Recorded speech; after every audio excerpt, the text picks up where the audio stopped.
Welcome, SENS Talk. Russell winds in, feeds it back across the strike, and scores! Brady Tkachuk makes it 2-0.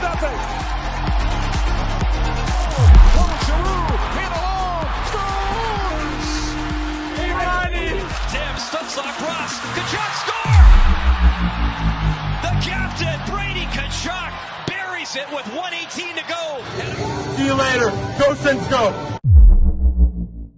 Welcome to SENS Talk. My name is Brandon Plant, and I am your host. Happy Canada Day to all those who celebrate here in the nation's capital and around the greatest country on earth.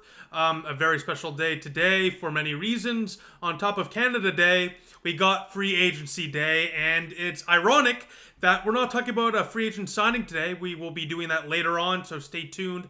Probably in a few hours here on youtube.com/SensTalk for a full day one free agency recap for your Ottawa Senators. Some great signings already. David Perron, Noah Gregor, Michael Amadio reportedly right now as well. We'll break that all down in a few hours. But right now we have a trade. And it's the trade we've all frankly been waiting for, as Jakob Chychrun is going to the other nation's capital in the United States of America. He's going to Washington for Nick Jensen and a third-round pick. Now, I'm not going to lie with you.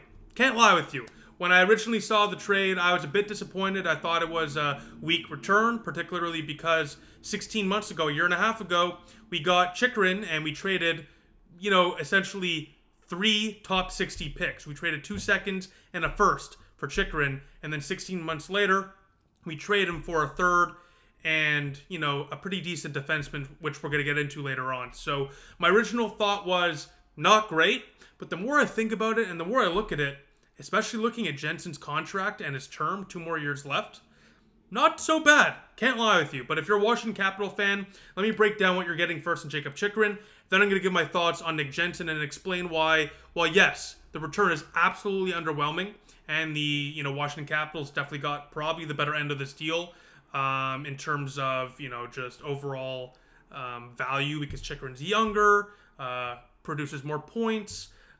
He will need an extension, but last year he had a very good year as well. 82 games, 14 goals, 27 assists for 41 total points. But once again, he only has a year left at 4.6, so Washington definitely will have to extend him to really make this a worthwhile deal for them. They also just signed Matt Wass, so I don't really know if they're going to have the space. But with Sandin there as well, pretty solid top 4 there in Washington.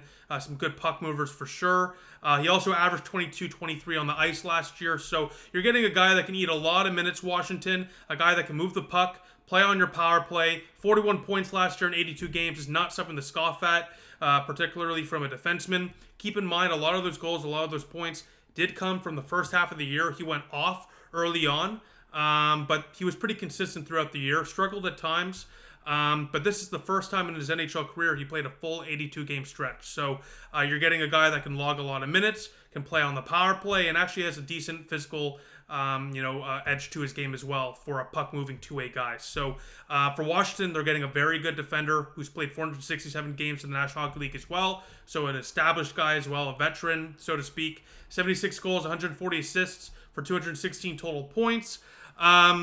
So once again, for Washington, solid player. And for Ottawa, you're getting a good player back, which we'll talk about in a second. But once again, I don't think it's fair for this trade to take a look at what Ottawa got or what they dealt for Jakob Chychrun 16 months ago, because things change. Things change quickly. Because in all honesty, they didn't really have much leverage. 1 year left on the deal. There's been rumors he's been butting heads with core pieces on the team. He's been butting heads with guys in that locker room. He was not meshing well with guys in the organization. The writing was on the wall. So, when you have no leverage, you have a year left, Steve Staios probably did as best as he could because he got a replacement player that can immediately step into the top 4. So the most important thing out of this trade, in my opinion, is, Washington probably got the better value in the trade, but the Ottawa Senators did not get worse. And that's what's really important to me. They did not get worse because, again, Chychrun, fine player, left-handed offensive-oriented defenseman. And Ottawa really did not need another one of those. We already have Sanderson. We already have Shabbat. We need a defensive guy that can really help there in that top 4 to complement Artem Zub as the other defensive guy. So, that's where Nick Jensen steps in. And this is where we're going to get to the Nick Jensen part of this trade. Because, again, look, Jakob Chychrun, phenomenal defender, does not fit the needs of the Ottawa Senators. Left-handed, puck-moving guy that's offensive-orientated, not the best defensively. 1 year left, was not going to sign here. While Nick Jensen has some contract control. And, as I already mentioned, Matt Waugh signed with Washington, which is a little bittersweet, can't lie. I really, really wanted Matt Waugh. But if you look at free agency, Steve Staios did a very good job with this trade because, as I already mentioned, we're not getting worse by bringing in Nick Jensen. We still remain competitive next year. In fact, we fill a hole that we desperately needed to fill without really taking away anything from the top four, because once again, Chychrun really was not written into the top four last year. You still have your puck movers, and now you have another defender to complement those, puck movers. You have a defensive-oriented guy. And then once again, TSN just put a stat on the screen. It's unbelievable. Nearly $800 million already spent in the first hour of free agency today. Mind-blowing. Mind-blowing. So you're not going to get a replacement in free agency for the top four on the right side. And once again, maybe Washington got better value in this trade because Chychrun is definitely the better defender overall. But once again, Ottawa needed a right-handed guy. They needed a veteran guy as well on top of that. And they needed a guy that they can depend on defensively.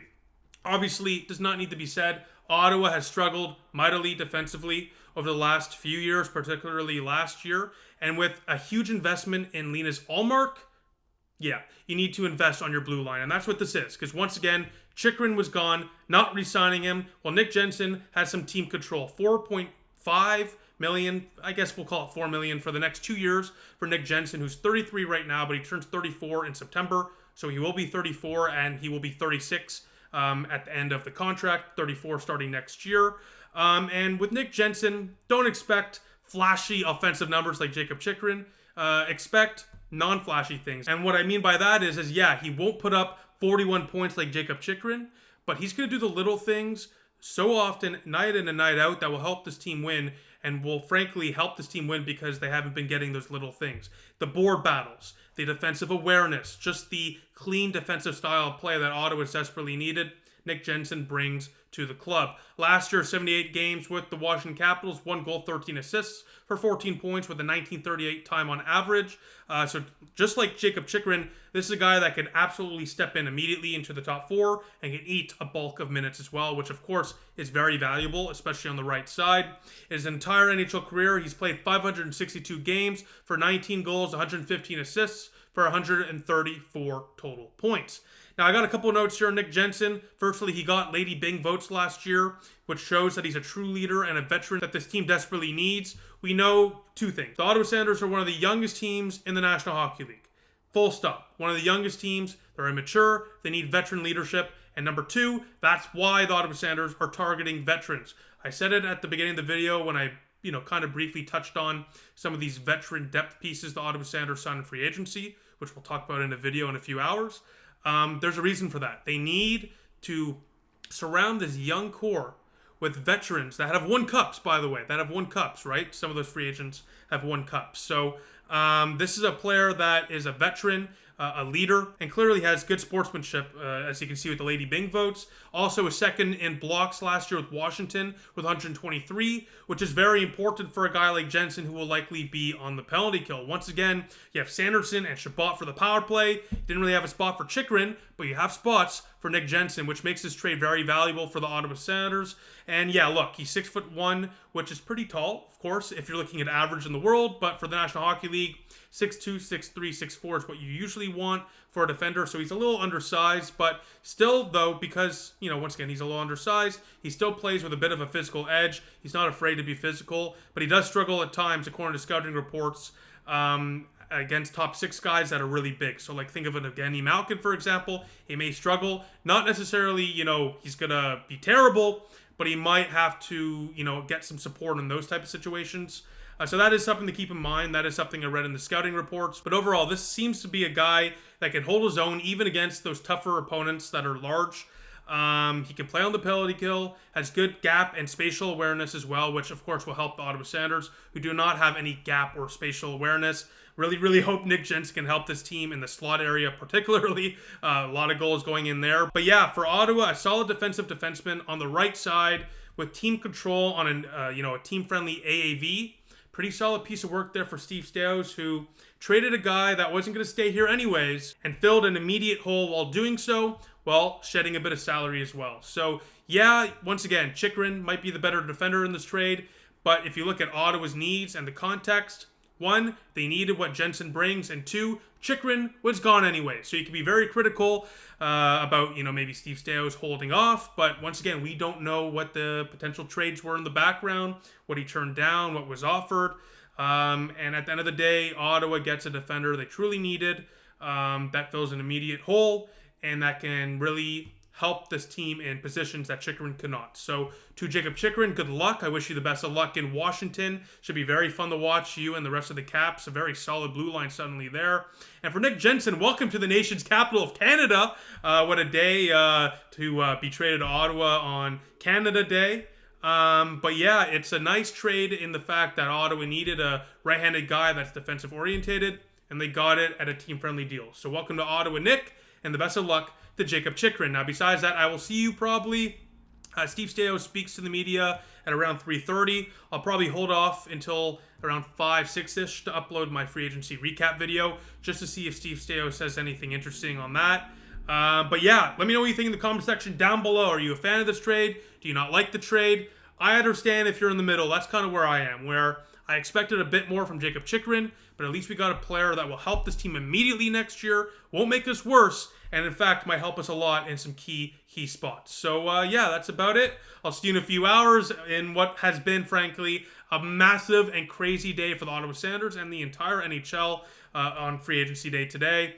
Once again, we did not really know what Steve Stais was going to be cooking going into today. Of course, Eric Brandstrom and Parker Kelly were released.